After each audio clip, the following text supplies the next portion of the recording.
শিল্পীদের পাশে দাঁড়ানো, শিল্পীদেরকে নিয়ে এই সংগঠন শিল্পী সমিতি। মূল লক্ষ্য কি?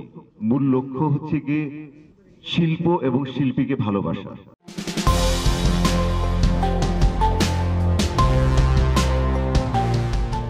আমি আসলে গতবার ইলেকশন করেছিলাম অন্য একটা প্যানেল থেকে, সেখান থেকে আমি জয়ী হয়ে এসে রিয়াজের প্যানেলে সংশ্লিষ্ট হই।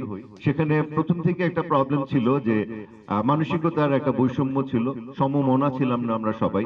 তো একজন ডানে গেলে আরেকজন বামে যেতে চাইতো। তো সেই ক্ষেত্রে আসলে কমিটমেন্ট সবগুলো রাখা সম্ভব হয়নি। শিল্পীদের পাশে দাঁড়ানো, শিল্পীদেরকে নিয়ে এই সংগঠন শিল্পী সমিতি।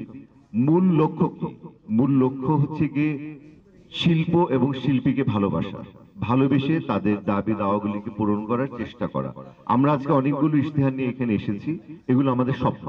আমরা চাই এই স্বপ্নগুলো এক এক করে পূরণ করব। বাট 2 বছর সত্যি সত্যি অল্প সময়। 2 বছরে হয়তো 22টা স্বপ্ন পূরণ করা সম্ভব হবে না। হয়তো এই 22টার মধ্যে বেশ কিছু স্বপ্ন আমরা পূরণ করবো, এর মধ্যে নতুন কিছু এসে সংযুক্ত হবে।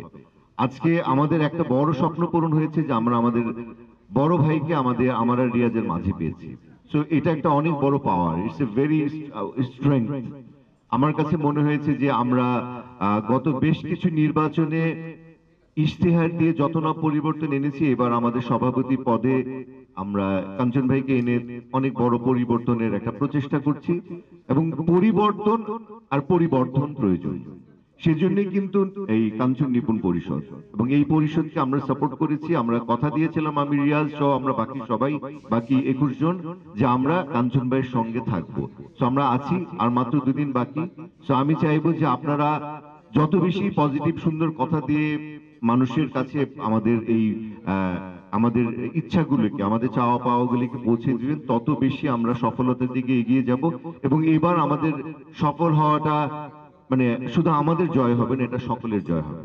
তো আমরা কথা দিচ্ছি, ইনশাআল্লাহ আমরা শতভাগ অনেস্টির সঙ্গে যে সমস্ত ইশতেহার দিয়েছি এগুলো আমরা ভেবে চিন্তে করেছি এবং ভালোবাসার তাগিদ থেকেই করেছি। আমরা ভালোবাসায় বিশ্বাসী, আমরা শিল্পের মর্যাদায় বিশ্বাসী। আমরা তাদের হারানো মর্যাদা ফিরিয়ে দিব, এবং যাকে যেই মর্যাদা দেওয়া উচিত, যার যতটুকু সম্মান, সেই সম্মানটুকু আমরা দিতে চাই, সেই সম্মানটুকু দিব। আমরা মুখে বলবো একটা আর পিছনে গিয়ে এই কথা ঘুরিয়ে ফেলবো, এমন আমরা কেউ নই। এর আগে আপনারা দেখেছেন, আমরা অনেকের কথা শুনেছি, মুখের সামনে এসে অনেক বড় বড় কথা বলছে, যে মুখ থেকে ঘুরিয়ে যাচ্ছে অন্য একটা ফেস। সো এরকম ডুয়েল ফেসের লোক যেন ক্ষমতায় না আসে, এই ব্যাপারটা আমাদের সবাইকে সচেষ্ট হতে হবে। ধন্যবাদ। সংবাদ, ফিচার ও অনুষ্ঠানের জন্য ভিজিট করুন সংবাদ প্রকাশের ওয়েবসাইট এবং যুক্ত থাকুন ফেসবুক পেজ ও ইউটিউব চ্যানেলের সঙ্গে।